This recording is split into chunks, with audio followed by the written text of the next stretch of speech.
Brilliant guest today is a well-known British comedian, Mark Steele. Welcome to TRIGGERnometry. Hello. God, I hope I can be fascinating. We'll find out. We'll find out. We'll see if you are. Because when you're introduced as a comic, you think, as long as my jokes work, I'm all right. But fascinating. That, by the way, is the most British comedian thing to say. A lot of Americans are thinking, why has he got low self-esteem? It's just what you're supposed to say if you're a British comedian. You can't. Yes, if I was American. Hey, too right, I'm fascinating. Exactly. And that is what you are. So welcome to the show. Tell us why you're fascinating. How are you here? What has been your journey through life, Mark? How did you get into stand-up? What's been your career since, etc.? Oh, wow. I started as a stand-up in the 1980s. The route into it was very dull. I just fancied doing it. There wasn't really anything else I could do. I tried working in an office. I tried being a milkman. I loved being a milkman.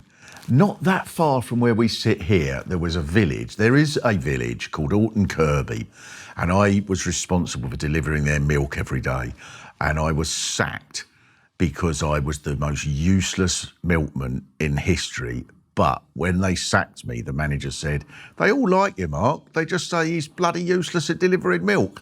And I was so happy. I thought that was the greatest review. And I was useless. Sometimes some of the milkmen would get back and go, oh, Christ, I forgot the number 21.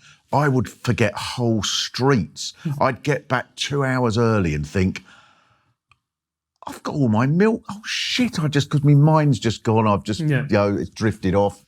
And I would forget to deliver someone's bread and just leave it in the back of the truck and give it to them a week later. And they rang up and said the bread's green. It's just gone rotten. And I had to bloody work hard not to get this done by the Environmental Health Mark. I remember, and it was just, I crashed the milk flow because I wasn't concentrating. Anyway, I did various things like that and couldn't do any of them. But all the while I thought, I really fancy the idea of being on stage. And so I just sort of rang up lots of the clubs that was like, there's nothing very interesting. I often make things up. I did that by accident. I did it saying I was going to make a story up once. And I was on midweek with Libby Purvis, bless her. And the researcher rang the day before the show and she said, Mark, can you sort of tell us how it is that you got started in stand-up? This young researcher, all very excited. Libby really wants to know. And I said, but it just won't be very interesting. She said, well, it'll just make, if you can embellish it a bit. I said, well, I can embellish it to the point where I'll just make it up. So I said, well, I'll tell you what, all right then. My dad was a Polish diplomat. And every year I used to go with him to Poland and he had to make a speech, and it's the tradition out there that their son has to make a speech as well at Christmas. And the only Polish I knew was these jokes, and the jokes went down so well that I was booked up to do a regular spot at a lunch interval in a nearby vodka factory. And I just made that. So the next day, live on Radio 4, Libby Purvis is going, my next guest is Mark Steele. And, well, he had rather an extraordinary introduction into the world of comedy, didn't you, Mark? I said, Mark's being rather modest. His father was a Polish diplomat. And she went through, she read it all out. And so at various points, years later, people go, that's amazing about your dad and the vodka factory. So the sad truth is you tried lots of other jobs, weren't very good at any of them, so you thought you'd give stand-up a go. I think I tried every other job. I could have tried every other job. It would have been the same result. Mining, airline pilot, hot air balloon repairman. Oh, shit, I've let it go. And so you start stand-up in the 80s. What was it like back then? Was it an exciting time to be getting into stand-up? Did it feel like you're part of something fresh and new? That's a brilliant question. What did it feel like? It's hard to say, because if you look back on it, it was quite an important little cultural moment. Stand-up as we knew it. Before that, stand-up was club comics. It was people who told jokes. I think most of them were great, actually. we can come on to sort of some of the problems with them and so on. But I love, in fact, right, this is probably isn't very, very professional. I'm going to do, I've been doing, there's no better way of doing this, I don't think. There's a bit in me show that I've been doing, because the stand-ups of those times would do jokes and then they would finish on a song. Right? And that was the rule. And I've been doing an impression of it in me show, that they go, so they'd come on the telly, they do their jokes, and then they go, fly me to the moon and let me play among the stars. Fella goes to the doctors, he said, I've got a lettuce stuck up my arse. The doctor has a feel about it, he said, I've got bad news, it's only the tip of the iceberg. Let me know what spring is like in Jupiter and Mars. And so I thought, this looks great. And then stand-up changed, and you had this sort of very, very, quite a big cultural shift, really, in stand-up being something that was different. It was people writing their own material, not just telling standard jokes about, two Jews in a pub or whatever, but their own stuff and their own experiences, or doing characters. And it was like Rick Mail and Alexi Tail, and if you did the clubs, in those days, there'd be these crazy acts. There was a bloke who melted ice. That's the all Iceman. he did. The Iceman. No, yeah, he was a legend on the circuit. But carry on. No, I just remember that. Someone telling me, I was like, oh yeah, the Iceman. Yeah. Now the thing is, there is a myth that is told so often about the comedy circuit of those days, which is that what drove it was politics, and it was part of the anti-Thatcher world. Now it did sort of dovetail with that a bit, and part of it was a rejection of a lot of the sort of racist jokes and so on of the 70s. But that wasn't what drove it. What drove it was that it was this different sort of cabaret type act. And so there might be one act that did something political out of four on a night in the 1984 in Camden or something, but that would literally be all it was. Or there'd be a poet, but they'd just be bonkers. They'd just do some crazy bonkers thing, or someone would come in and start throwing lettuces at people or something. It was just bonkers and exciting. And of course, now the question, was it exciting at the time? Of course, we didn't know we were at the middle of something that you would look back on and go, oh, that was a brilliant cultural I don't know, was Beethoven aware that he was at the beginning of a massive cultural shift of romantic music as against the sort of Royal Court minuets or whatever? Was he aware of it? He probably was, but I bet there were probably loads of people that weren't, at the time, or any musical, maybe, I suppose, in the early days of hip-hop or something, or any, maybe were people aware of it? And it's only when you look back on it and go, wow, that was great to be at the start of that. I hope the history of it's written accurately at some point, because it was one of my favourite acts of the time. And when comics of my vintage get together, we'd always talk about these people. There was a guy, this is why it's so frustrating when you sort of see, it was all about being about anti-Thatcher and anti-Tebbit. One of the greatest acts on the circuit was a guy called Randolph the Remarkable, right? And he was this very camp man. And his whole act, just with sheer charisma, he would take 20 minutes to do this. He would take off his shirt, revealing quite a girth, and he would get a washing up bowl and put it on the floor, and he would announce that he was going to pick up the washing up bowl with his stomach. And then the great sort of finale was that he would bend over to do this. And the thing that I always remember was that, of course, people would be tittering, and he'd stand up and say, "Stop it! I cannot achieve maximum suction without total silence." It was fucking mad, but wonderful. Yeah. And probably not that different from something you might have seen in the music hall, I guess, in the 30s or the 50s, I guess. But it was just in these little pubs and clubs.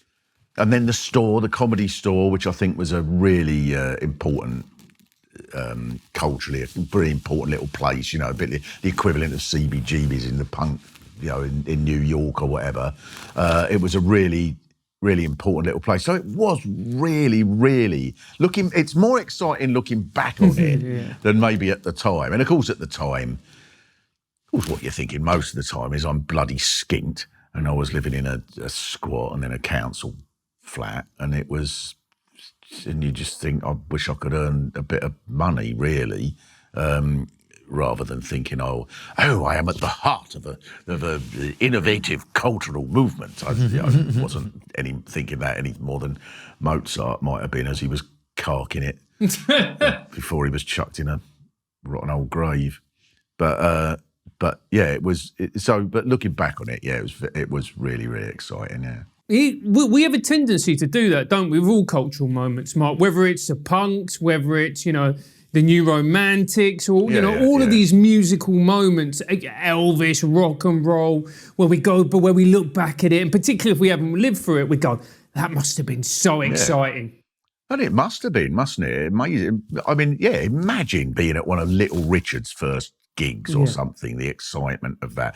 I mean, I remember on the downside of it, this is one moment I remember, and was this fun? So I remember going to Newcastle, and there's two blokes ran this club, and one of them goes, "You'll be staying with me tonight, like." I said, "All right." And then on the way back, walking around there, I can't remember where it was in Newcastle, him and his mate went, right, I suppose I have to tell you before we get round there, like, there's that, like, my girlfriend, like, she's just left me and she's took all the stuff and there's, like, nothing there. I said, I don't want much. He said, well, there's just nothing, like, all the furniture was hers or nothing, she's just taken it all, like, and it's just... All right, and we got in there, and it was just a bare. There was no furniture, nothing, and it was freezing, absolutely freezing. And he said, like, if you've got a coat or something that might help, like, and I was just supposed to sleep in the corner of this bare room. And then he went and got some wood from out in this backyard and brought it in. And I said, what are you doing? He said, well, I thought, like, I'd start a fire. And I went, what, indoors? You fucking madman. You want to start a fire? Well, it's fucking freezing, like. And I thought, this is just mental. And I just walked around Newcastle all night until the first train came at like 6 in the morning, which was, because I thought there was many ways I might die in this house.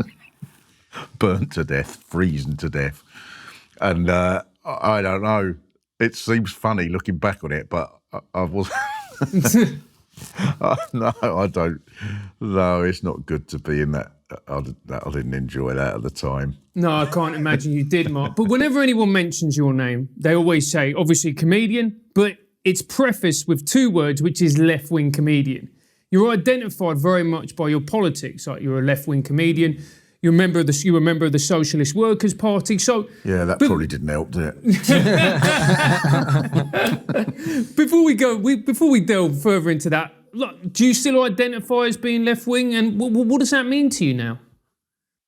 I've never really been a big fan of the phrase "the left" because it makes it sound like a club, and it's sort of. It makes it sound as like it's something you're either part of or you're not. And I think that goes against the very notion of what anyone who would be part of the left, if it exists, should want to do, which is to find ways of communicating with and engaging with and winning over people who aren't in the left. And I think when I would definitely still say I'm a socialist. I wouldn't hesitate to say that. But I think that when I first become a socialist, and there were lots of, it would be very, very easy to be very disdainful towards the far left and their, some of their more eccentric ways.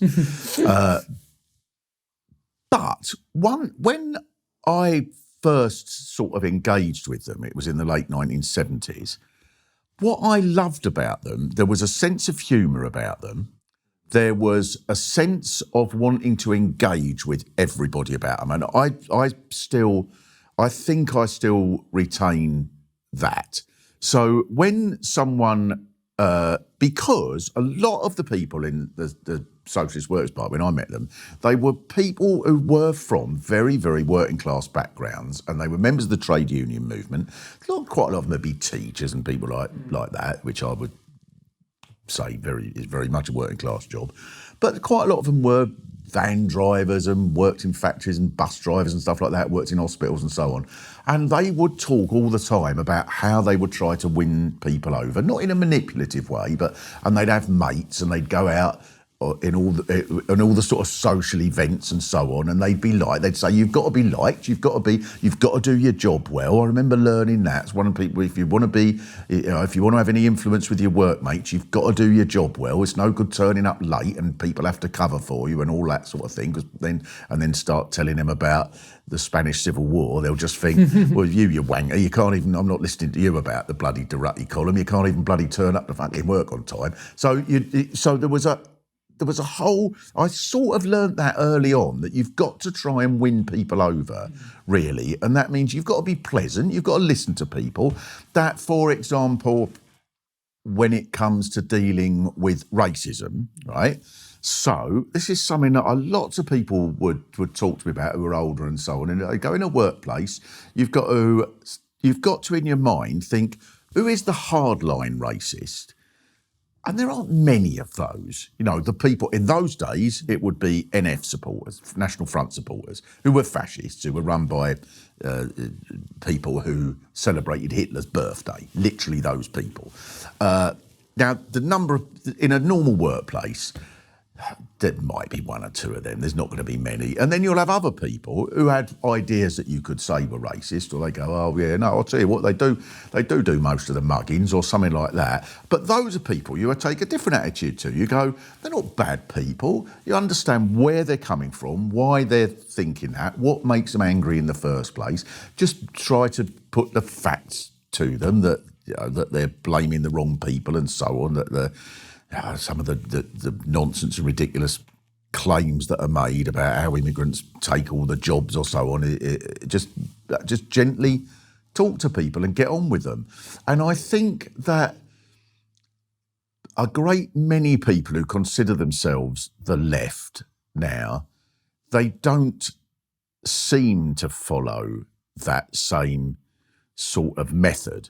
I think part of it is social media, because it's much, much easier on social media to just call someone an arsehole, wanker, you said the wrong thing about this, that, and rather than trying to also, similarly, or probably a slightly different point, but sort of coming from the same place, you would try and find where you have a connection with someone. So that's what I would try and do. Failed miserably, I was absolutely useless. But you try to find a connection with someone. So you meet someone, they might be back, you know, say this is in 1982, they might be someone who, for example, they might be someone who is very anti-racist, but they might be very anti-gay, for example. That would be quite common to find someone like that. So you go, right, okay, well we'll start from the positive, and then you would try and find a way of saying, well, wait, mate, you know, you're saying this about gay people, but you're believing the same newspapers that would say that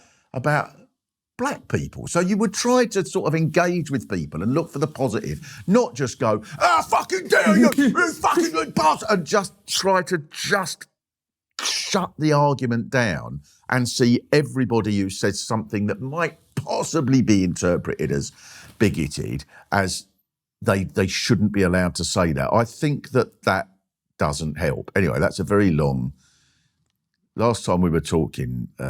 Francis, we were talking about ADHD, and I've never been diagnosed with ADHD, but sometimes I wonder. I hereby diagnose you with ADHD, Mark. I'm not a professional. What was the question? Yeah. The question was, could you pass me the salt? Yeah. Anyway, but I very much, although it would be very, very, very easy, and I have done this to take the piss out of people who consider themselves the left, especially the far left, I think that there were lots of things at the time in the people that I came across who were, who I think I learned a lot from in terms of just being able to engage with people. And certainly as a comic, I mean, if you sort of go out there and just call everyone an arsehole who doesn't agree with you, then you're limiting your audience, aren't you? And one other thing on that is that the Socialist Workers' Party, and like I say, I can and would happily go through much of the madness. But one thing that was brilliant that they did was that they had, their starting point was that and this mattered so much at the time, that the Soviet Union is not in any way a socialist country. Now, if you're sort of 30 now, you might think, why would you get obsessed with a question like that? What does it matter? But at the time, to me, that was absolutely central, because I thought I liked the idea of a sort of fairer, more equal society, but there is a place that calls itself socialist, and it is clearly the most barbaric, appalling, despicable tyranny, and that's quite a barrier. And so, but there's a lot of lefties, Mark, who at that time would be pro-Soviet Union. Oh, mostly they would be, mostly. I mean, yeah, the Socialist Workers' Party was in a minority in many ways, but particularly on that issue, because you would, I mean, I remember going to the Labour Club, you know, I used to go to in Croydon, and a load of them went, and bless them, I think they were sweet, well-meaning people, but then they went on a tour of East Germany. I remember them coming back, and they were so excited. And they were going, the workers are treated so well. We got given a tour of the town hall. You should see the beautiful building. And I could go, well, you could go to the town hall in even Croydon, which is not a place in which beautiful buildings are in abundance. Yeah, even the town hall. No, that's Taberner House. That was shit. But you could go anywhere, couldn't you? And go Nottingham. You know, look at the beautiful buildings. Therefore, Nottingham is so. It's just bollocks. But if you're in that mindset, but the workers are treated so well, we were shown. Of course you were. They showed you the fucking. But oh look, they're all in the canteen, happy. It's because the first time in a week they were getting some food, yeah. Yeah, of course. And I used to do, God, see if I can remember it. It was a joke that, how did it go? It puzzled me that if it was such a wonderful society, why did they have to build a 200-foot high wall covered in barbed wire with snipers stationed across it to keep people in? If you had a party one night and the only way you could keep people there was to build a 200-foot wall around it with barbed wire and snipers across it, and even then some people at the party tried to escape in a hot air balloon, you wouldn't go, well, that was a successful evening. So that was, I haven't changed my mind on at all. I think the Soviet Union and all those other countries, you know, East Germany, Hungary, or whatever, they weren't socialist, but they were appalling tyrannies that deserved to be dismantled completely. Hey Francis, do you want to protect your privacy? Of course I do. Now that I'm an international celebrity who's appeared on hit shows like the Joe Rogan Experience, I have to protect myself from vicious people looking to tear me down. I'm the Michael Jackson of the internet. Not the celebrity I would have gone for, but trust is important when picking a VPN. I don't trust anyone after she left me. She took everything. Francis, remember what your lawyer said. Good point. You can trust ExpressVPN because they don't sell your data to advertisers. They've even created software called Trusted Server that means they can't store any data at all. ExpressVPN uses Lightweight, a VPN protocol that makes user speeds faster than ever. ExpressVPN is now blazingly fast. You can watch HD videos with zero buffering. Thousands of pounds in legal fees. The great thing about ExpressVPN is that you don't need any technical skills to set it up, just like Francis. Fire up the app and it's one button to connect. One tap on a button was all it needed for my entire life to disintegrate. Loads of people are saying that ExpressVPN is the best VPN there is. Business Insider, The Verge, and many other tech journals rate ExpressVPN as the #1 VPN in the world. Go on, Francis.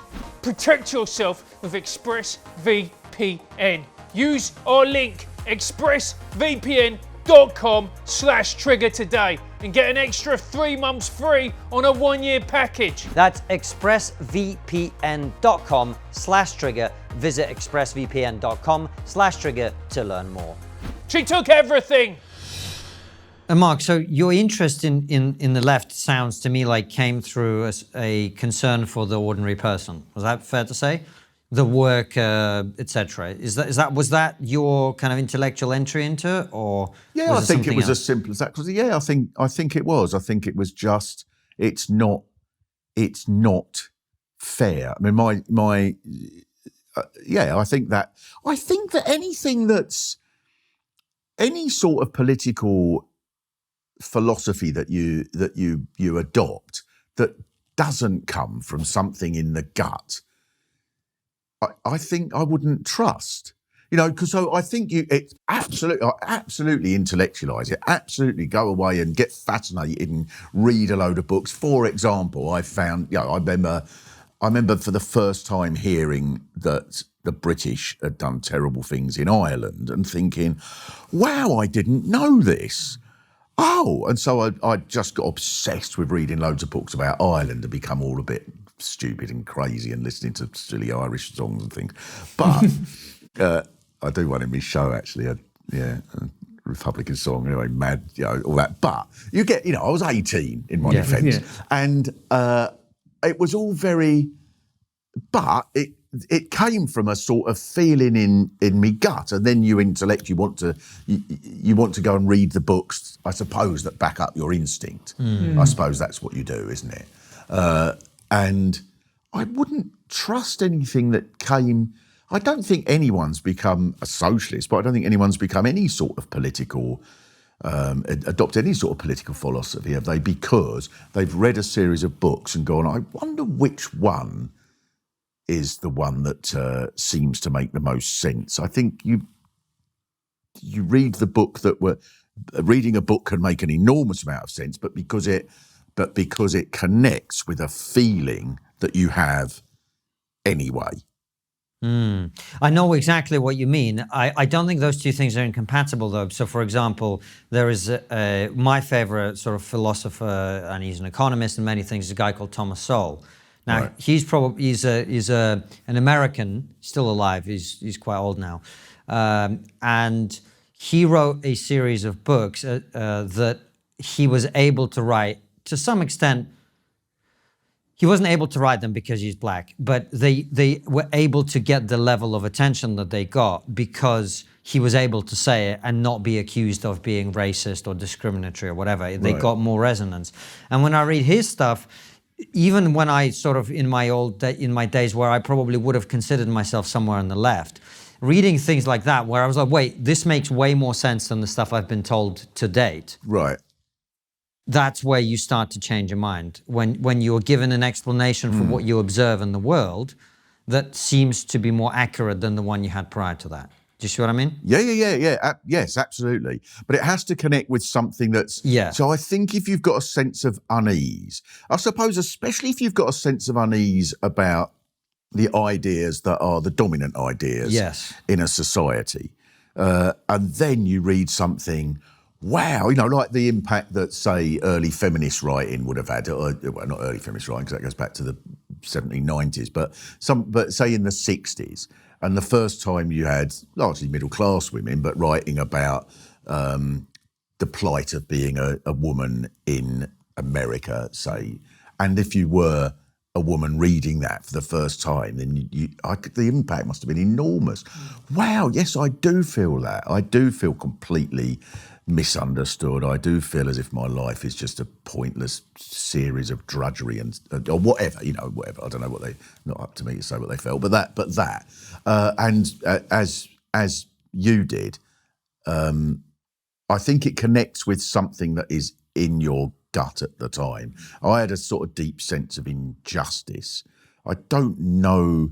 I was very angry. I was very, very angry, and I suppose at the time, if someone had said, "Oh, well, you're probably a very angry person because you've got a load of anger issues deep down, blah, blah, blah," I'd have gone, "Fuck off! No, I'm not, right? Because I'm fucking, how dare you say that? I'm fucking angry because there are fucking millions of people in Africa starving when there's enough food in the world to fucking feed them, but the capitalist system doesn't feed." But now I think, no, but I probably was, that's true, but I probably was angry as well because I was 16 and not allowed to go in the pub, and that gave me a huge sense of injustice. Yeah. And how much of your political leanings, the way that you see the world, was informed by how you grew up, where you grew up, the fact that you grew up under the shadow of Thatcher? And, there'll be lots of people who say what Thatcher did for this country was necessary, it had to be done, but there was also a lot of people who suffered under her policies. So where do you stand on all of that, Mark? And was that like a really important part in your... Well, I'm a little bit older than that. So I was, well, whatever brought up means, I don't know what age you're brought up, but when I was young, when I was 10 in 1970, and one of the things that I think must have landed in my head without us realising, because we grow up thinking that we're just completely in control of our philosophy, don't we? But we're not. We're all created by the times in which we live. You don't realise it at the time. There were no atheists as we know it, in 1300, because it wasn't really possible to think in that way or what have you. And so, and in the early 1970s, everything around you told you that working class people had a little bit of power, collective power. Now, the most obviously, the miners went on strike in 1972, and they won, and so there was a sense of like the mine, and there was an enormous amount of miners. Even at the start of the 1984 strike, there was 180,000 miners, 1 million miners in 1920, I think, in this country, because the population was 40 million. 1 million miners. You think if you had all the families and so on. Right. And so it was much less than that in 1972. But there was a sense that working class people, the docks, the car factories and so on, there was a sense that people had a sense of power. And take a programme like On the Buses, right?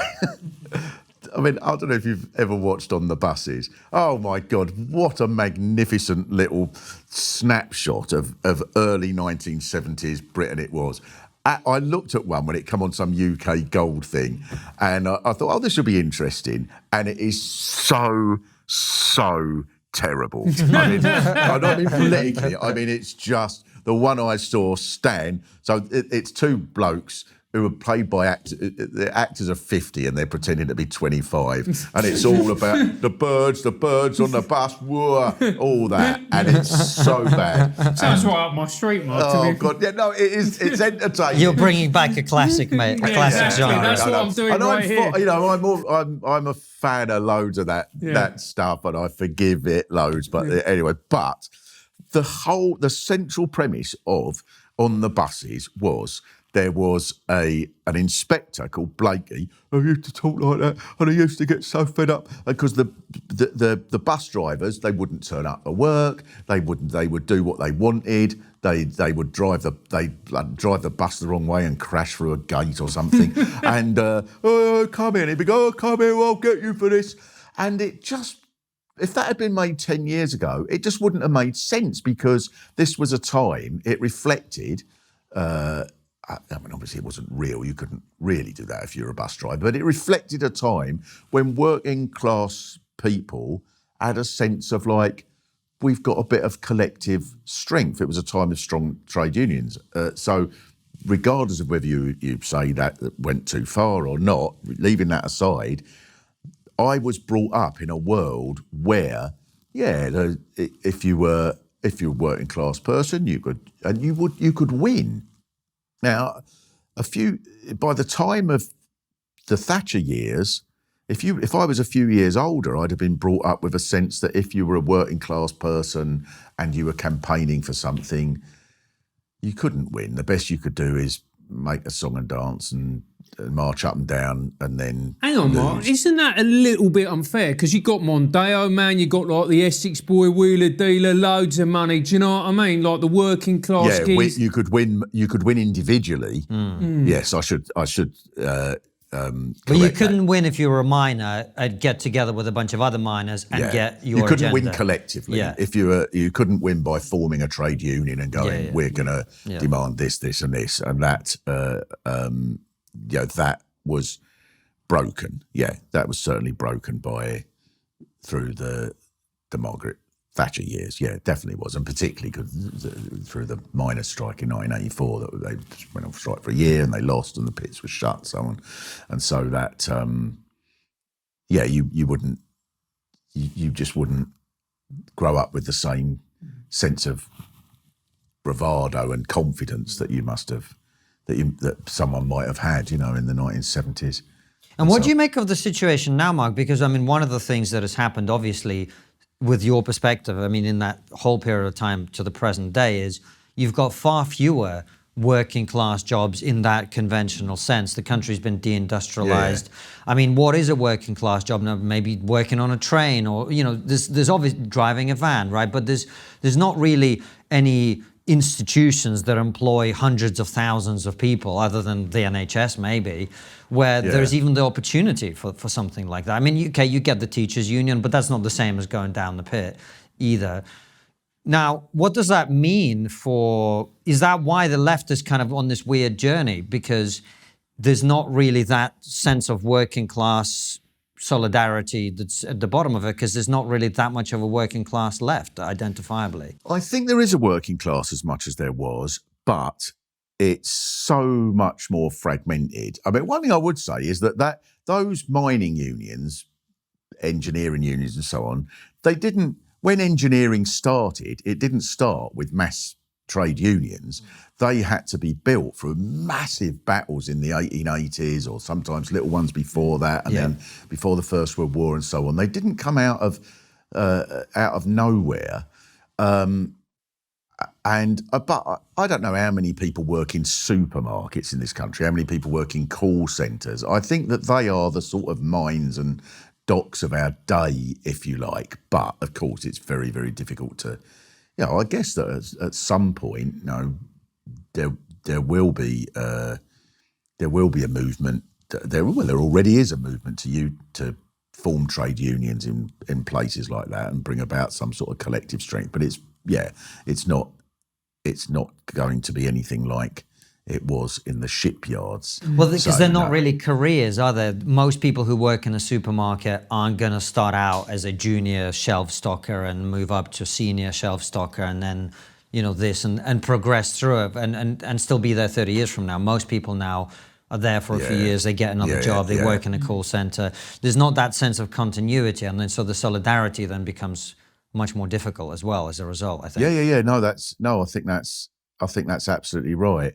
And it is certainly people who would call themselves socialists. So I think in the 1970s, if you called yourself a socialist, you would automatically look to being part of the working class, what was known as the working class movement, the trade union movement or whatever. Now, that's not the case. Now you would, I don't know, you would, I mean, I think there still are enormous numbers of people who would call themselves socialists, but I'm not sure what they're much less likely to join any organisation in any mass way. I guess I don't think the feelings necessarily changed. Or potentially it has. I don't know. I don't know. The reason I ask you this question is it feels to me like, and please challenge me if you disagree, is in having lost that solidarity that you talk about, in that sense that there's a big group of people who have similar interests, who work in similar industries, who can get together and achieve some kind of outcome, there's been a move on the left, having realized that's not available, to look at things from a more sort of privilege, underprivilege, race, ethnicity, sex, sexuality, sort of creating a coalition of people. You know, the working people might have argued in the 70s that, you know, they are disadvantaged by being working class, so they need to get together and advocate for their interests. And now there seems to be an attempt to kind of unite people around a shared disadvantage that comes from various forms of discrimination and so on. No, that's absolutely the case, and I think that it's so complex, this, and of course we're sort of forever looking for simple solutions, and simple solutions in 280 characters on Twitter. Right. That is I just don't engage with it at all, because it just no good is going to come of it. I've seen you engage sometimes, Mark. Have I? Well, I did. I tell you what, I did once. And never again. So this will be a good story. We don't do gotchas on the show, but go on. Do I? No. I remember there was a little one. There was a little one where you just had a little bite back. Was it when? Well, there was the time that I did was when Shappy mentioned something about Eddie Izzard. Yeah. And it was something so innocent. It was like, good luck to Eddie Izzard or something. And then a lot of people who were very anti the idea that you could be bona fide trans then piled in, and she was getting all this abuse. And then a few of them were going, I bet Mark wouldn't agree with this. And then I thought, oh no, well, I'm going to have to sort of say, well, I do here, aren't I? Because otherwise it looks like I'm not going to back complete random person, angry person from Romford 23816 on Twitter against my own partner. I'd sort of similarly, you know, with my son. We've just talked about this before. My son put a. Your son's also a stand-up. My son's a stand-up, and he sometimes puts things on there that end up causing controversy. He was put a very funny joke. Where I thought it was like, cyclists say we've got the law of the highway code, and that's true. But the thing is, a truck driver also has a law on his side, which is Newton's third law of motion, that says if the truck hits the cyclist, the truck will win. Now that's a good joke, right? That's a good joke. But of course, and I'm a cyclist. I cycled here today. Well, except I went to the wrong place and you had to come pick me up. But it's funny. That's funny. But of course, how dare you? I've had fun. What about all the people who were killed? I think that's fun. Oh, fuck off, you bloody... That's a joke. Don't take things literally. And so then, again, I got a load of abuse, from people saying your son's been saying that. Do you honestly think that in an argument between you, or I don't know who the fuck you are, who sent an angry message in Twitter, and you've got a little fucking St George's flag and your little thing behind, and my own son, I'm going to go, no, sorry, son, I'm with him. I'm with Terry. Of course not. Anyway, what the reason we came onto that, but it's a curious thing that you make the point of, and we talked about it before we started. Do you think what's happening there, because there's an argument about free speech and comedy and whatever, and every political side wants to sort of position that as a left versus right thing, but what's actually happening there is a lot of people don't understand jokes. They don't understand comedy. And what social media has done is it has given those people a window into what comedy actually looks like. And they have no fucking idea what's going on. And so they're like, oh, well, this was meant... Ah! Do you know what I mean? Yeah. Do you think that's what's happening? Yes. But I think I think that the question you were raising is a more fundamental one. Okay. And I think it is one that people who are trying to sort of campaign in such a way to make the world a fairer place or so on have to try and get to grips with this. So this is, I would generally, when I hear, there are certain people who, when I hear them attack the woke, woke arguments. Oh, it's all woke these days.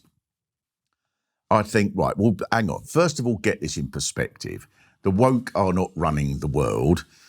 We've had Donald Trump as president, who boasted he grabbed women by the pussy, and it was hardly, you've really got to stretch woke quite a distance to include Donald Trump. Boris Johnson, with all the statements and so on that he's made, that we know what they are and so on. So the world is not run by the woke. Little bits of institutions are, or maybe the odd comedy place you're not. But even there, do you really? I don't know. Well, hold on, Mark. Well, just to counter that, I'm keen to hear your argument. However, in 2018, Nika Burns, who's the director of the Edinburgh Comedy Awards, said that she looks forward to a new woke future in comedy when comedians decide what isn't acceptable.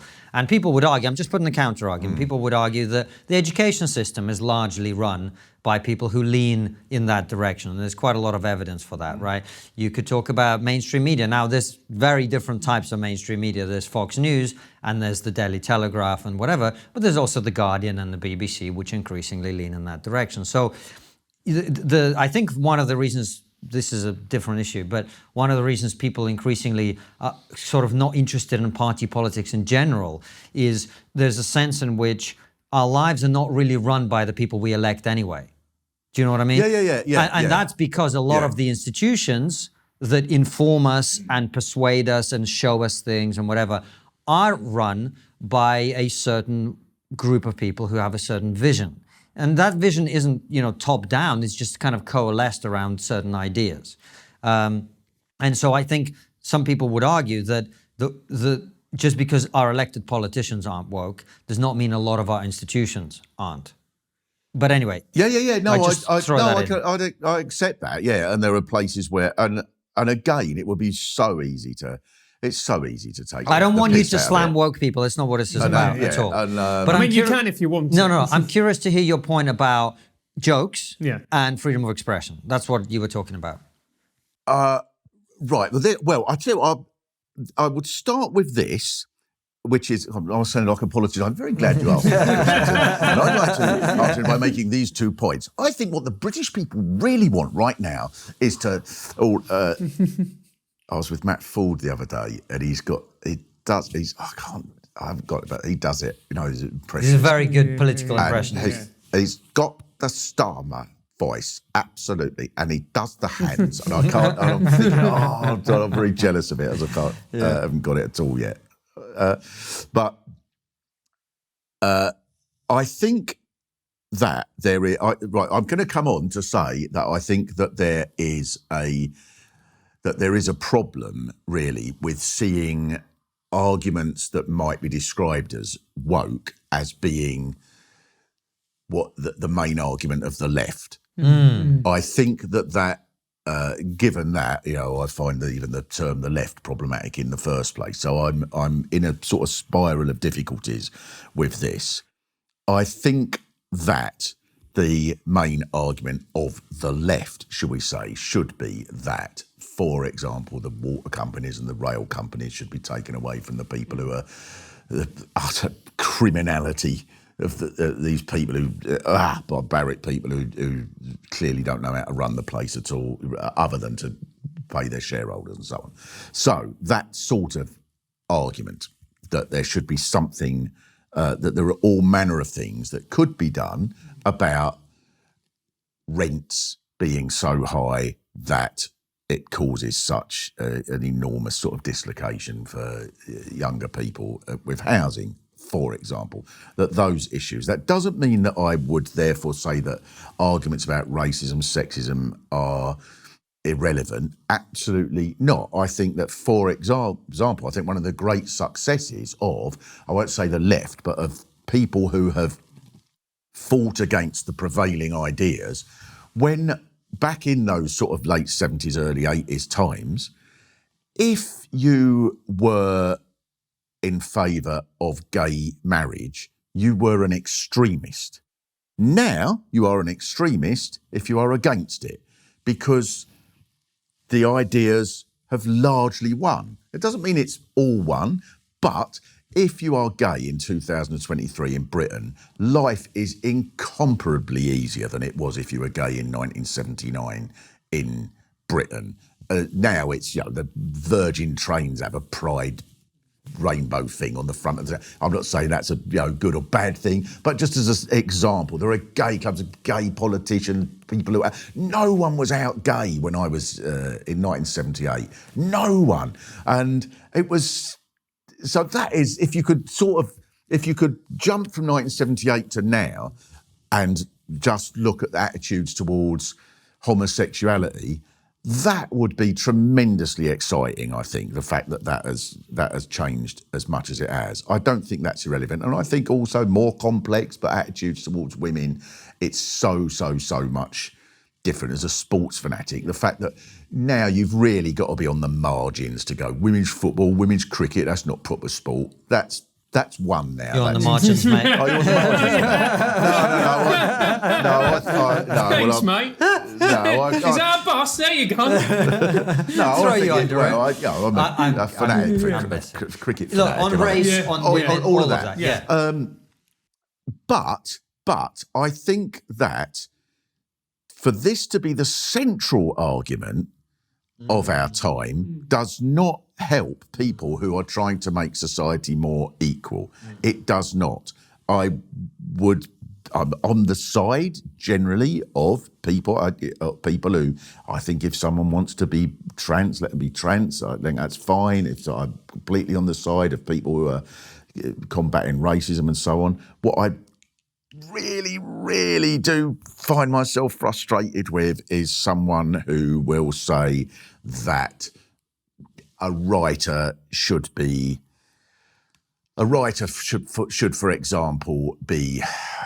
I think cancelled is the wrong word because I don't think that's in reality what happens. But I think for them to be harangued in the way that does happen sometimes, because of something that they've written that could be interpreted as racist, I think is not right. I think it's morally not right, but also I don't think it helps win the argument, because I think that there are people who you might disagree with and you go, I disagree with you. I don't think you should have written that.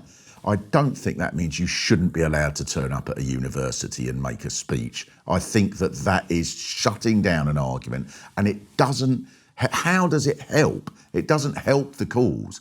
You're just making it impossible for people. So therefore, it just angers people.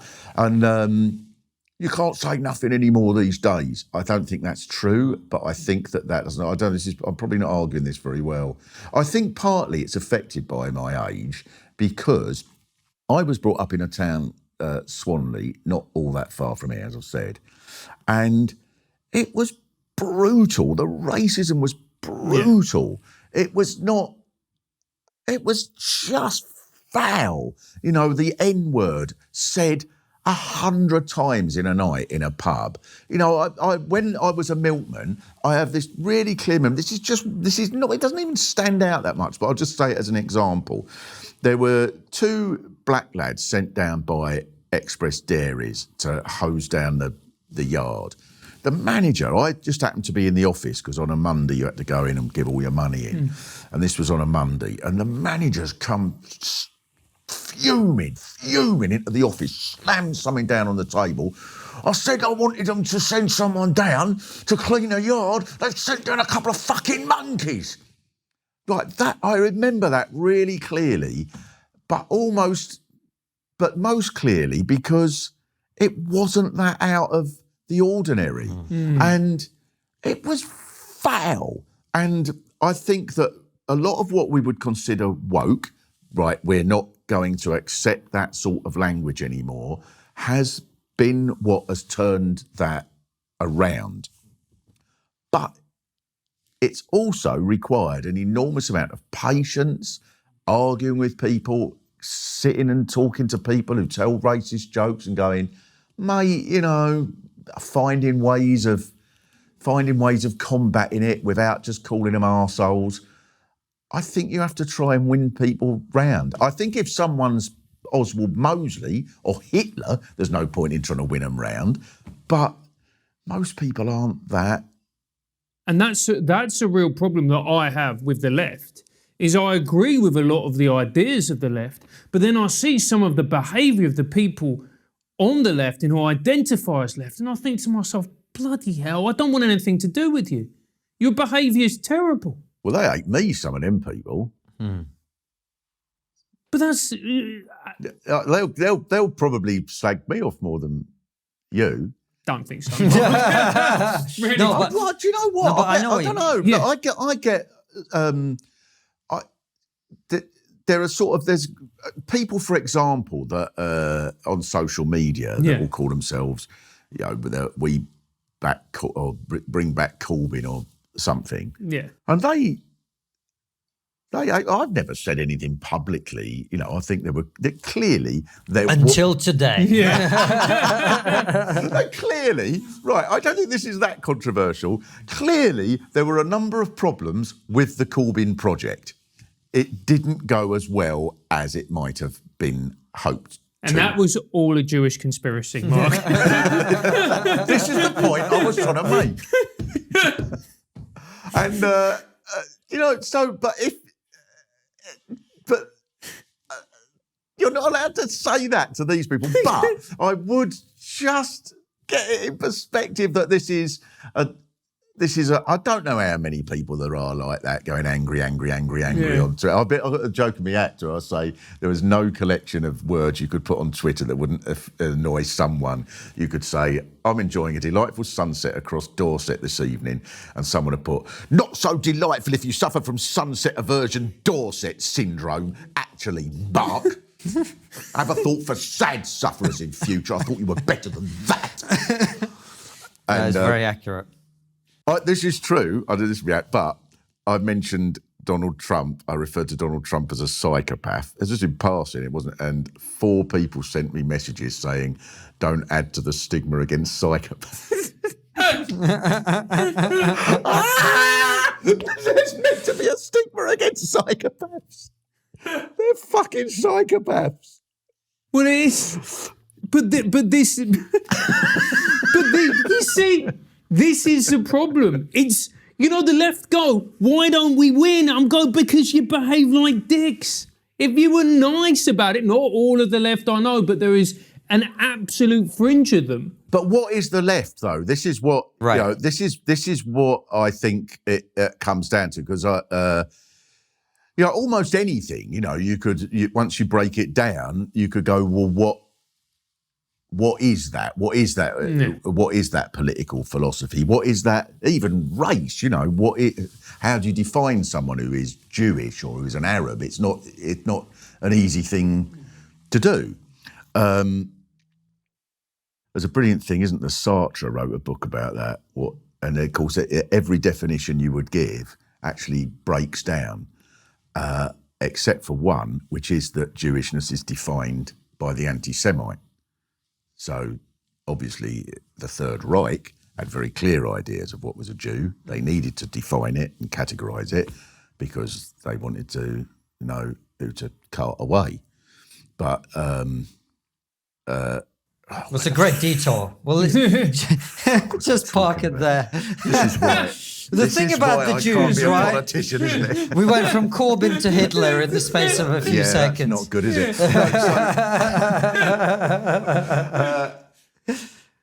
Corbyn, yeah. Yeah. So clearly there were mistakes. I don't. Right, it's things that you could say that are that should not be controversial.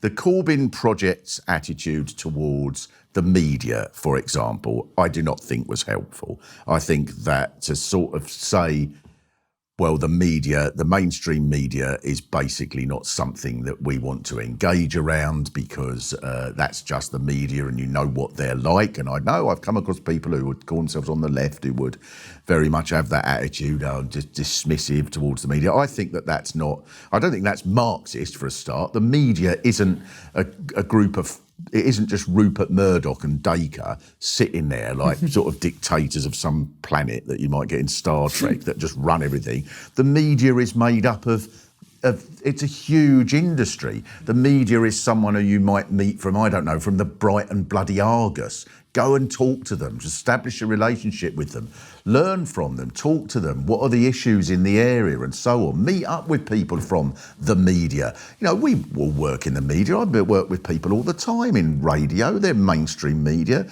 Most of them are wonderful, brilliant people, and they talk to you about ideas, and you think, oh, I hadn't thought of that, and listen and learn to them. Don't just go, I'm not going to go on, I don't know, Radio 5 Sunday morning politics show because it's the BBC and why should I go on that? That's an awful attitude. And so, you know, that I think that there was certainly that. There was certainly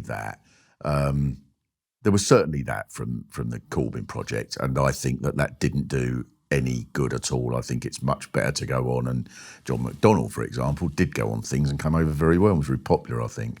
Anyway, I don't know. Well, Mark, that's enough. What I've just said is enough to go, you slagging off Corbyn, you fucking, it's your fault. I mean, anyone who's watching this is used to Corbyn getting slagged off, I promise you. Right. But I'm curious what you think from your position. What I hear out of you is that you're an old school lefty, right? You care about equality, you care about wages, you care about ownership of infrastructure, not being in the hands of people who are not running well, etc. The question, obviously, there's almost certainly going to be an incoming Labour government under Keir Starmer, by the looks of the politics today as it is. Are you excited, from your perspective, where you sit on the left, about that prospect? No. This is what I meant earlier when I said there's no one you can vote for that's really going to change anything. But please tell me more. Well, I'll repeat a discussion I had with Matt Ford the other day, and bearing in mind Matt Ford is very much his hero is Tony Blair. I don't think that's being unkind to him to say that. And a discussion, a lovely fellow, I really like him, and I like most people really.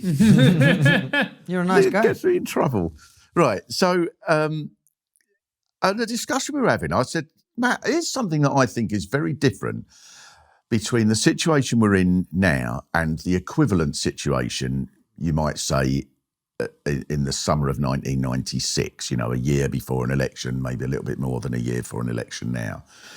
Blair, people remember obviously Iraq, and also, he's also remembered New Labour and all the tearing up the left and so on. But Blair, by this time, was very much associated with bringing in the minimum wage, which now, everybody accepts that. But the Conservatives were going, this will cost 1 million jobs and so on.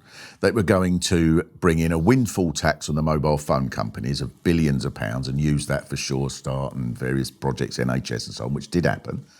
There was devolution for Scotland. The Good Friday Agreement was, Blair was quite central to, wasn't he? I know John Major was as well.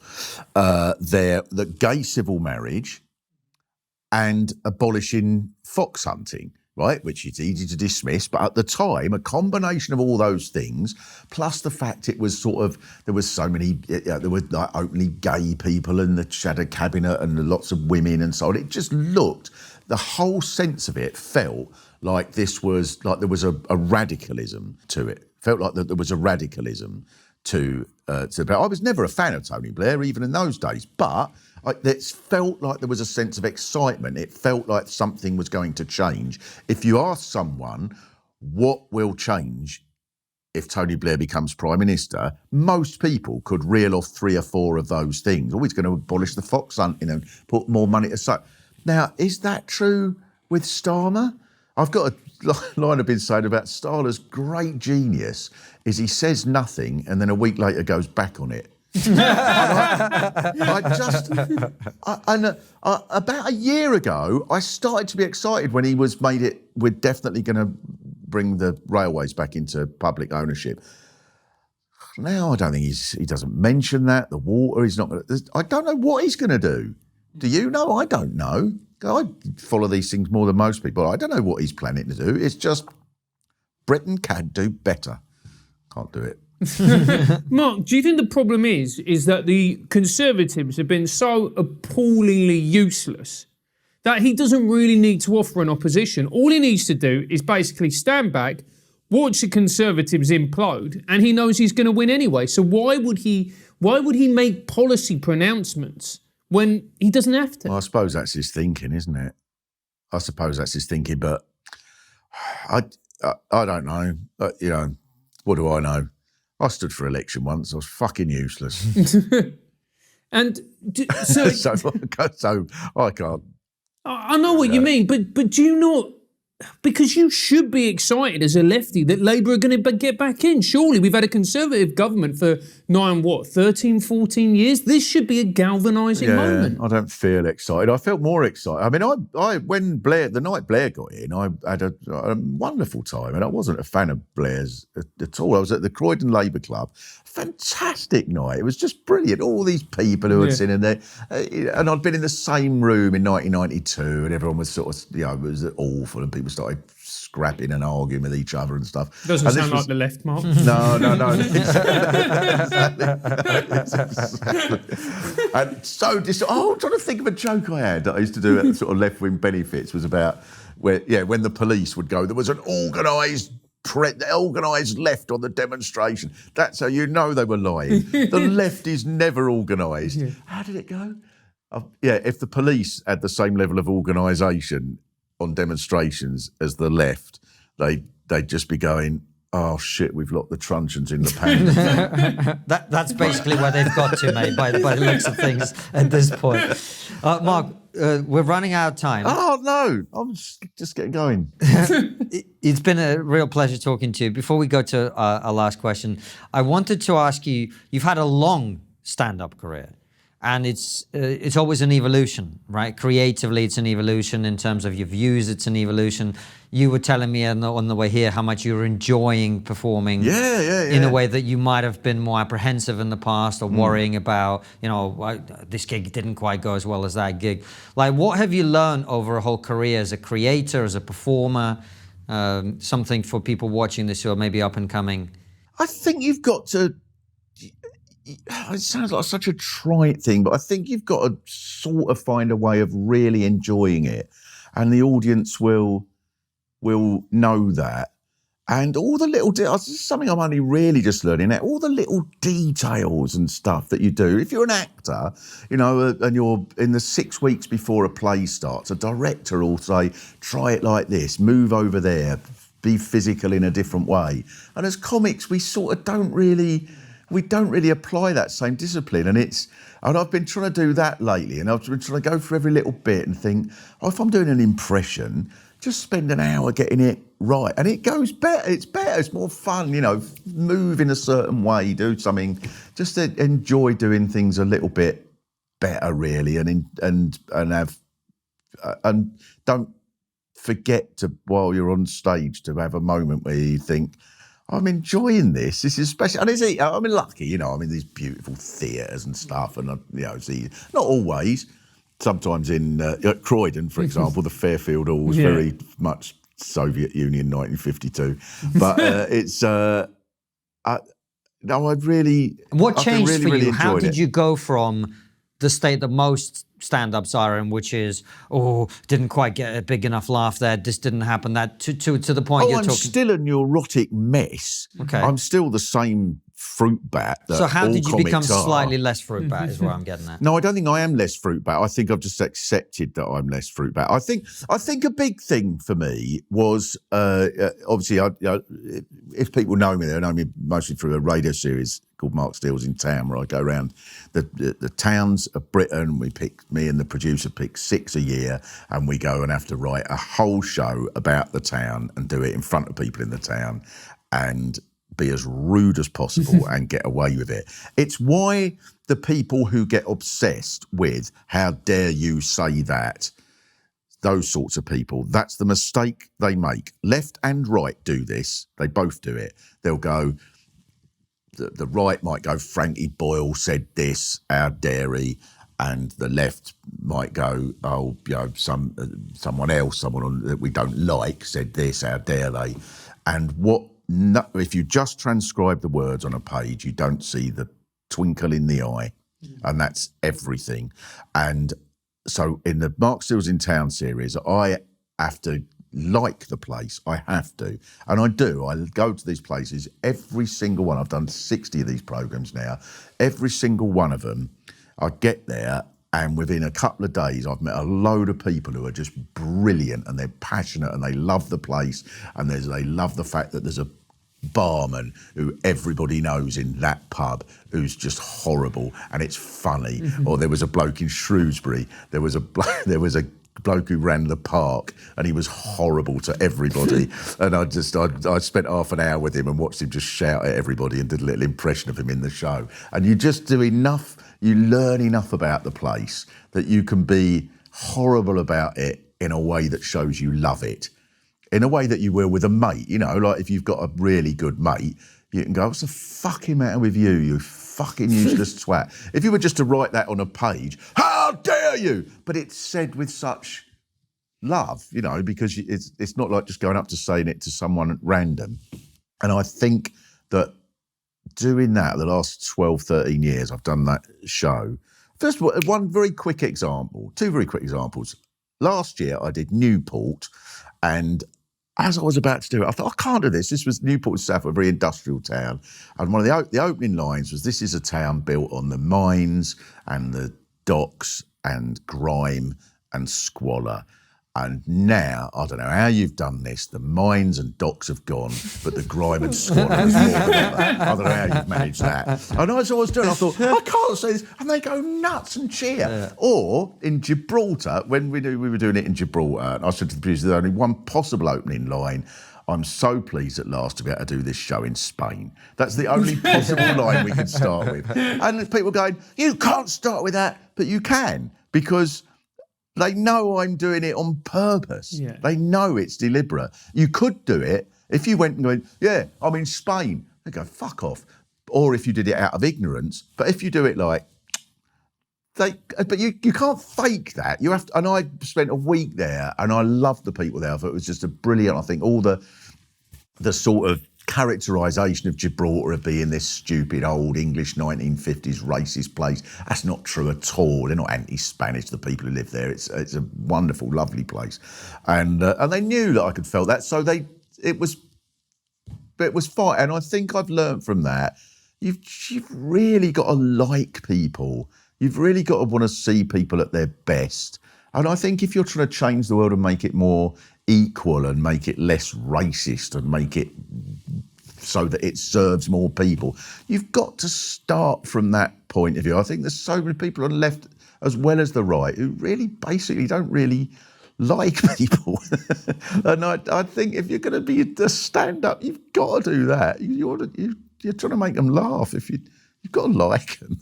Such a profound point, Mark. Thank you. It's been an absolute pleasure to have you on the show. The question we always finish is, what's the one thing we're not talking about as a society that we really should be? Oh, God, I so much want to say something that only a comic would say. Go on, say it. Say it. Say it. Rights for serial killers.